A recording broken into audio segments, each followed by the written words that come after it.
बड़ों को मेरे तरफ से प्रणाम एंड मेरे हम उम्र के लोगों को मेरे तरफ से नमस्कार एंड छोटे लोगों को मेरे तरफ से बहुत सारा प्यार।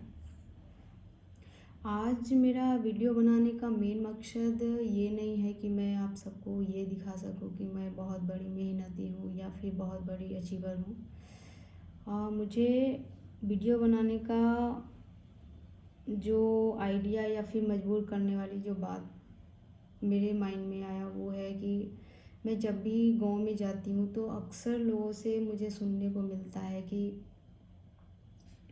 या फिर वो हमेशा इस बात का रोना रोते रहते हैं कि मेरे पास किसी प्रकार का साधन नहीं है जिससे कि आगे बढ़ सकूँ, या फिर घर में कोई सपोर्ट करने वाला नहीं है, सही रास्ता दिखाने वाला नहीं है, या फिर कुछ लोगों को हमेशा अपनी फैमिली या फिर खुद से शिकायत रहता है कि मैं गरीब में क्यों पैदा हुई, या फिर मैं लड़की बनकर क्यों पैदा हुई। और फैमिली वाले से ये भी हमेशा सुनने को मिलता है कि लड़कियों को ज़्यादा पढ़ा लिखा कर क्या करना है, जितना खर्च हम पढ़ाई में उनके लिए करें उससे तो हम उनकी शादी कर दें। तो मुझे लगा कि शायद मैं किसी को मोटिवेट कर सकूं, चाहे उनके पेरेंट्स हो या फिर कोई स्टूडेंट्स हो जो जिनको ये दिमाग में क्लिक है या फिर वो लेकर दिमाग में बैठे हुए हैं। तो मेरी वीडियो बनाने का मेन मकसद है कि उनकी मानसिकता या फिर सोच को थोड़ी बदल सकूं और उनको मोटिवेट करने का काम कर सकूं। तो मैं चाहती हूँ कि थोड़ी बहुत अपनी निजी लाइफ के बारे में आपसे शेयर करूँ। मेरा नाम रूबी कुमारी है और मैं बिहार की रहने वाली हूँ। बिहार के गया डिस्ट्रिक्ट से हूँ मैं। और आप जो हमारे चैनल का नाम रूबी कुमारी सीतेश्वरी देख रहे हैं, ये सीतेश्वरी बेसिकली हमने अपने माता पिता के नाम से क्रिएशन किया है। मेरे पिताजी का नाम कामेश्वर प्रसाद एंड माताजी का नाम सीता देवी है। पिताजी एक सिंपल किसान है और माताजी एक कुशल गृहिणी थी। अभी वो हमारे बीच नहीं है। पिछले 2020 में वो उनकी डेथ हो गई है, तो वो हमारे साथ अभी नहीं है। और हमारी जो स्कूलिंग शुरू हुई वो शुरू से अंत तक मैं कहूँ तो गवर्नमेंट स्कूल्स और कॉलेजेस में ही हुई। मैंने कभी प्राइवेट स्कूल्स में पढ़ाई नहीं किया और कॉलेजेस में कभी नहीं गए। जो भी पढ़ाई किया वो गवर्नमेंट थ्रू ही किया। तो मुझे शुरू से सिंगर बनने का शौक़ था, बट मैं जिस एरिया से आती थी उस एरिया में सिंगर के सिंगिंग के फील्ड में कभी सोच भी नहीं सकते थे कि हम एक कैरियर भी बना सकें, क्योंकि उस एरिया में आपको कोई इस फील्ड में ट्यूशन बोले या फिर आपको गाइड करने वाला कोई नहीं मिलता था। तो सिंगिंग एक शौक़ था और शौक़ बनकर ही रह गया। लेकिन फिर मैं एक जहन में था कि मुझे कुछ तो करना है। पढ़ाई के फील्ड में तो उतना उस टाइम रुचि नहीं था, बस स्कूल जाते थे आते थे बस नाम का।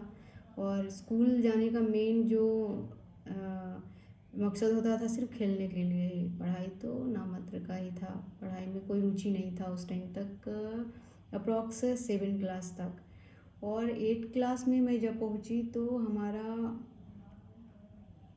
मुलाकात एक टीचर से हुआ जो कि अपने कोचिंग सेंटर के प्रमोशन के लिए एक दिन के लिए पढ़ाने के लिए मिडिल क्लास में आए हुए थे। उनका नाम है उज्जवल सर और वो आज रेलवे में स्टेशन मास्टर हैं। तो उनका पढ़ाने का तरीका और मोटिवेशनल स्पीच मुझे इतना प्रभावित किया कि मुझे पढ़ाई करने पे मजबूर किया। मतलब आप कह सकते हैं कि वो हमारा लाइफ का टर्निंग पॉइंट था, जहाँ से हमारा पढ़ाई का शुरुआत हुआ। तो फिर मैंने अपने घर जाने के बाद पापा जी से बोला कि पापा जी मुझे कोचिंग सेंटर ज्वाइन करना है, क्योंकि एक पढ़ाई का जुनून मन में आ चुका था और खुद से तो हो नहीं पा रहा था और गवर्नमेंट स्कूल में उतनी पढ़ाई होती नहीं थी। तो मैंने पापा जी से बोला, लेकिन पापा जी कोचिंग सेंटर का फ़ी पे करने से मना कर दिया। ऐसा नहीं था कि वो दे नहीं पाते, लेकिन एक होता है ना पढ़ाई के प्रति जो सोच और लगता उनको उनके मन में सिर्फ ये था कि चलो सिर्फ एक डिग्री प्राप्त हो जाए बस। तो उसके लिए तो सरकारी स्कूल में नाम था ही, बस नाम का पढ़ाई तो हो ही रहा था, तो उन्होंने मना कर दिया। फिर मेरी मम्मी जो थी बहुत सपोर्टिव थी। मैंने मम्मी से बोला तो मम्मी का एक ही शर्त था कि तुम सुबह का खाना बनाकर अगर जाने को तैयार हो तो जा सकती हो। फिर मैंने मना नहीं किया। पापा मम्मी को बोला कि ठीक है मैं बना सकती हो। तो ट्यूशन सुबह 6 बजे से रहता था, उससे पहले उठकर सुबह का खाना बना लेना और उसके बाद फिर मैं कोचिंग सेंटर ज्वाइन कर ली। उसके बाद हमारा पढ़ाई शुरू हुआ। फिर धीरे धीरे पापा जी भी तैयार हो गए हमारी कोचिंग सेंटर का फ़ी देने के लिए। हमारी पढ़ाई शुरू हुई, लेकिन साथ साथ घर का काम भी चलता रहा। ऐसा नहीं था कि सिर्फ पढ़ाई मतलब पढ़ाई होता है। हमने पढ़ाई पे भी फुल फोकस किया और फिर घर का काम, जैसे हमारे घर से अप्रॉक्स 20 से 25 किलोमीटर एक लुटुआ जंगल आता है। तो हम सैटरडे और संडे को वहाँ से लकड़ी काटने के लिए पैदल जाया करते थे। लगभग 4 बजे भोर में निकलते थे खाना बनाने के बाद, खाना ले करके, और उसके बाद लकड़ी लेकर शाम को 4 बजे तक, यानी 12 घंटे का सफ़र के बाद हम लोग घर रिटर्न होते थे, क्योंकि खाना बनाने के लिए लकड़ियाँ उस टाइम ज़रूरत पड़ता था। उस टाइम गैस तो उतना फेमस नहीं था और हम लोग खरीद भी नहीं पाते थे, तो लकड़ी पे ही खाना बनता था। और उसके बाद फिर थके हारे आने के बाद शाम को खाना भी बनाना, उसके बाद पढ़ाई भी करनी है, फिर घर का काम भी करना है। तो पैरेलली ये सब चीज़ें भी साथ साथ चलती रहती थी। फिर ठंडे के दिनों में जो हमारा गाँव के नज़दीक मांके बाज़ार है, तो उसके पहाड़ी से पत्ते लाना ठंडे के दिनों में, क्योंकि आग सेकने के लिए उसका ज़रूरत पड़ता था, तो वो लाना। उसके बाद फिर जलावन के लिए वो तुलसी बोलते हैं हम लोग, वो लाना। तो ये सारी भी चीज़ें पढ़ाई के बीच बीच में चलते रहती थी। फिर धान के दिनों में धान उसनना, धान काटना, मक्के के दिनों में मक्का काटना, मक्का कोड़ना, और फिर घर का खाना तो सुबह हो, शाम हो, दोपहर हो, या फिर कोई बीच में आ गया था आपको पढ़ाई छोड़कर, वो भी करना है। तो ये सब चीज़ भी चलती रहती थी।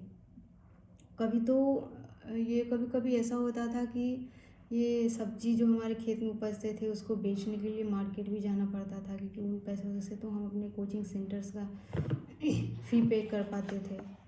तो खुशी से चले जाते थे, क्योंकि हमें फ़ी भी तो मिल जाती थी। तो ये सब चीज़ें भी पैरेलली चलते रहता था, क्योंकि हमारे घर में थोड़ी फाइनेंशियल क्राइसिस शुरू से रहता था, क्योंकि हम 3 पढ़ने वाले थे और पापा जी का उतना अच्छा इनकम नहीं था। फिर भी किसी तरह से पापा जी मैनेज करते थे।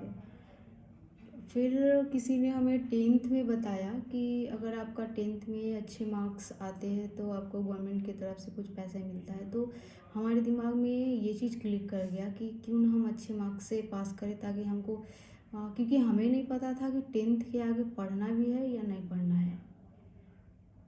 तो मेरे मन में था कि नहीं, मुझे पढ़ाई करना है। तो एक पापा जी का माइंडसेट भी चेंज करना था और मुझे आगे पढ़ाई भी करना था, तो इसलिए हम शुरू किए। 10th में हमारा मेन पढ़ाई शुरू हुआ और हमने दिन रात मेहनत करके घर का काम भी करना, प्लस में पढ़ाई पे भी ध्यान देना उतना ही, क्योंकि मन में था कि नहीं, हमें अच्छे मार्क्स से पास करना है, जैसे कि हमें गवर्नमेंट से कुछ रुपए मिल जाए, जैसे कि हम आगे का पढ़ाई भी कर सके और पापा जी का माइंड सेट भी चेंज हो जाए। तो ये चीज़ को हमेशा हमने माइंड में रखा और अपना दिन रात एक करके सब चीज़ छोड़ के कहीं आना जाना नहीं, बिल्कुल पढ़ाई पढ़ाई के सिवाय खाना पीना और घर का काम, इसके अलावा कुछ भी हमने ध्यान नहीं दिया। और इसका नतीजा रहा कि जब 10th का रिज़ल्ट आया तो मुझे पता चला कि ऑल ओवर बिहार में हमारा अच्छा मार्क्स आया है। तो उसके बाद फिर गवर्नमेंट की तरफ से प्रोत्साहन के रूप में मुझे 25,000 का राशि भी प्रदान किया गया, जो कि हमारे पापा जी का माइंड सेट करने में एकदम से मतलब कड़क साबित हुआ और फिर ये हमारा आगे पढ़ाई करने का एक रास्ता भी मिल गया। फिर हमारा उस फिर भी उतना ज़्यादा घर का कंडीशन ठीक नहीं होने की वजह से हमने आगे का पढ़ाई भी अपने गांव से ही किया। आगे का पढ़ाई करने के लिए हम शहर नहीं जा पाए। फिर 11th क्लास में किसी ने बताया कि आप पॉलिटेक्निक का एग्ज़ाम दे सकते हो, तो आपको एग्ज़ाम पास करना पड़ेगा। तो हम फिर फॉर्म भरे, उसके बाद फिर पॉलिटेक्निक का एग्ज़ाम क्रैक किए। उसके बाद मुझे मुजफ्फरपुर कॉलेज इलेक्ट्रॉनिक्स ब्रांच लेकर के हमने पॉलिटेक्निक किया। फिर बाहर रहने का खर्च एक दिमाग में पापा जी को हमेशा सताने लगा कि इतना सारा पैसा, लेकिन फिर भी वो हार नहीं माने क्योंकि उनका माइंडसेट बिल्कुल चेंज हो चुका था। बाद में मुझे पता चला कि पापा जी हमारा जो फ़ी भर रहे हैं या फिर हमारे लिए जो पैसे भेज रहे हैं वो ज़मीन बेच करके भेज रहे हैं। उन्होंने कभी बताया नहीं, लेकिन बाद में मुझे पता चला कि पापा जी 1-2 जगह पर ज़मीन भी बेच दिए हैं हमारे लिए। तो मुझे बहुत बुरा भी लगता था, लेकिन फिर भी मुझे लगा कि पापा जी जब हमारे लिए इतना कर सकते हैं तो हम क्यों नहीं कर सकते हैं। और जिस ब्रांच से हमारा एडमिशन, क्योंकि उस टाइम हमें गाइड करने वाला कोई नहीं था, क्योंकि सबने यही चीज़ बोला था कि लड़कियों के लिए इलेक्ट्रॉनिक्स ब्रांच सही होता है और अदर ब्रांच सही नहीं होता है। तो और बाद में पता चला कि इलेक्ट्रॉनिक्स ब्रांच से वैकेंसीज बहुत कम आते हैं। अगर अदर ब्रांच का आपका 100 है तो इलेक्ट्रॉनिक्स का 10-5 निकल गया तो बहुत है। तो फिर उसके लिए भी आपको मेहनत बहुत करना पड़ा, लगभग मतलब 3-4 साल तो लग गए मेहनत करते करते। फिर जाके लास्टली हमने जहाँ पहुँचना था वो पहुँच गए। तो मुझे आपसे यही कहना है कि अगर आप में हौसला या फिर जुनून हो तो आप अवश्य सफलता हासिल कर सकते हैं। बस आप सब्रता के साथ और अपने मन से कड़ी मेहनत करते रहें, आपको सफलता ज़रूर मिलेगी। और आप थोड़ी देर पहले सुने कि हमारे पिताजी शुरू में फ़ी देने से मना कर रहे थे, बाद में उनका माइंडसेट इतना चेंज हो गया कि वो ज़मीन बेच कर हमारे लिए फ़ी इकट्ठा करते रहे, कभी उन्होंने बताया नहीं। तो इससे साफ जाहिर होता है कि अगर आप अपने पेरेंट्स को अच्छा रिज़ल्ट दें तो आपके पेरेंट्स ज़रूर चेंज होंगे। ऐसा नहीं है कि वो आपके लिए कुछ नहीं कर पाएगा, क्योंकि हर किसी का पेरेंट होते हैं वो हमेशा चाहते हैं कि आपका बच्चा जो वो हमेशा आगे बढ़े और सही रास्ते पे चले। अगर आप उनको सही रिज़ल्ट देंगे तो वो आपको हमेशा हेल्प करेंगे, हमेशा आपको गाइड करेंगे। तो इसलिए आप सबसे नम्र निवेदन है कि आप हतोत्साहित ना हो और हमेशा अपनी कोशिश जारी रखें।